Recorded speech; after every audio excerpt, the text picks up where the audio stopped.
What's up, my comic comrades? The wait is over. Predator vs. Spider-Man issue 1 has finally dropped, and we're here to break it all down for you. And let me tell you something, this is one of the most gruesome Spider-Man issues I have ever read. It's essentially a Spider-Man horror comic, and it's amazing, so let's get into it. The issue starts off in New York as we learn NYC is going through a massive heat wave. A caption says, "The heat made the city cruel, and crime spiked with the thermometer. Robberies, assaults, murders." But this was different. This wasn't a bullet to the head or a knife to the gut. This was something new. Most of the time, when there's a killing, it happens fast. This one had some time, care, and even artistry put into it. We then see Detective LaPearl eating ice while staring at the victims at a crime scene. In classic Predator fashion, we see 3 bodies hanging upside down, skinned. One of the crime scene investigators asks, "You ever see anything like this, detective?" She replies, "Nope," as the investigator takes a picture. He says this building was condemned a year ago. The neighbors say it's been full of junkie squatters ever since. Could it be drug related, a stolen stash, or maybe a neighborhood vigilante wanting to clean up his block? The detective answers, "You're thinking pretty logically. Skinning someone, in my mind anyway, defies logic. This wasn't a robbery, but something was stolen. Everybody's missing a piece." She then points out a missing jaw, a rib, and a finger. The investigator asks, "What do you think that means?" The detective answers, "Wish I knew. This Skinner is some kind of sick-ass trophy hunter." And she's exactly right, because of course we know this is the work of a predator. The issue just started and it's off to a gruesome start, seeing 3 bodies skinned with body parts removed, and it only gets crazier, friends. As the detective looks around the crime scene, she asks, "And hey, what were you doing talking to the neighbors?" "That's my job." The person doesn't answer, and she repeats, "I asked you a question." But the crime scene investigator is gone as 2 more arrive saying, "Sorry, we're late, stuck in traffic." As usual. The detective says, "Hold up, if you just got here, then who have I been talking to?" We then see the crime scene investigator she was talking to was actually Peter Parker in disguise. He runs off, now suited up as Spider-Man, calling Jameson saying, "It's Peter, I've got something." Jameson replies, "The last time you promised me something, Parker, it was a neighborhood puppy parade in Queens. I don't want good news, I want bad news. I want fear. Fear gets clicks. Clicks gets ad revenue. Do you think it's hot outside? It's really hot in here. Our feet are in the fire. This paper barely has a budget anymore. You're 5 canceled subscriptions away from losing your job." Peter answers while web-slinging through the city, "How about a mass murder?" Jameson asks, "Do you have photos?" "You better have photos." Peter just says, "Be there in 5 minutes. Traffic's light the way I'm going." But he spoke too soon as he sees bank robbers coming out of a bank with cash. He then tells Jameson, "Actually make that 20 minutes. Something just came up." So of course Peter/Spider-Man starts tailing the crooks in their van. He tries to cut them off at the next block, but he didn't anticipate the open hydrant that turned the boiling hot streets into a water park as we see kids playing in them. So of course he has to save the kids, saying, "Hi kids, sorry to interrupt the play date." This distraction lets the van get away. We're then taken to where the van went in some warehouse as we see a guy take out the loot saying, "Close the door, cut the engine." We split the cash quick, then we each go our separate ways. Nobody talks to nobody for 2 weeks. Understand? Are you hearing me? But when the man turns around, he sees his 3 partners have been brutally killed behind him. He then pulls out an Uzi saying, "What the hell is this? Where are you? Where the heck are you? Do you want a cut of this? Let's work something out." A massive hand then grabs him by the face, and on the very next panel, we see it tears off his face, revealing all the muscle tissue and tendons beneath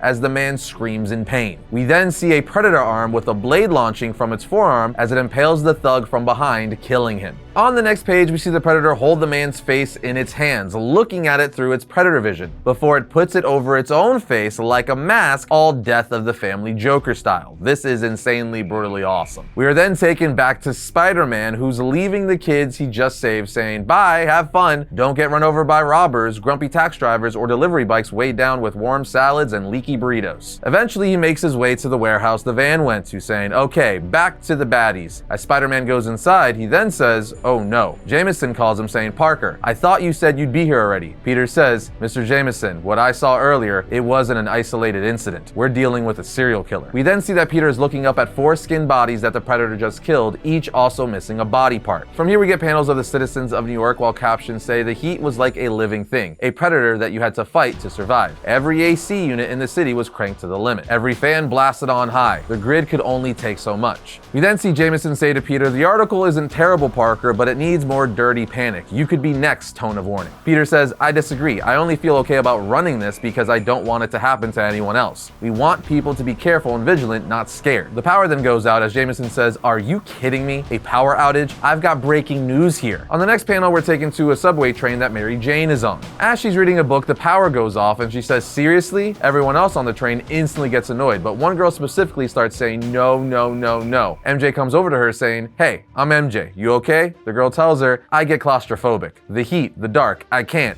MJ then turns the light on her phone saying, "It feels tight in here, I know, but look at all the space outside. You see? Just focus on what's out there and not in here." The woman says, "Thanks, MJ, I'm trying." We then see the Predator is down there making its way to the subway car. The girl then tells MJ, "Hey, I think I see somebody out there." MJ replies, "Yeah, could be somebody with transit. Maybe they're fixing the tracks." As they see a shadowy figure, and as it gets closer, it essentially does a jump scare, putting its face to the glass of the subway car, revealing it's the Predator still wearing the crook skin face from earlier, and it's absolutely terrifying as MJ and the girl scream. It's kind of awesome how intense this issue is. They are going all out and I'm loving it. We are then taken back to Peter and Jameson as Jameson says, "Assuming you've got juice, let's get your phone and laptop paired. I want this article up and on the website and social media pronto." Peter replies, "I've got no coverage. Towers are down." And Con Ed is saying it could be days before they get everybody powered up again. Jameson asks, "What are we supposed to do? Sit here with our thumbs up our asses?" Peter snaps his fingers saying, "Let's fire up the Jenny." Peter then takes Jameson down to the newspaper printer saying, "The network is down, so we go analog. We could sell papers, actual papers. We hand sell them on street corners, old school.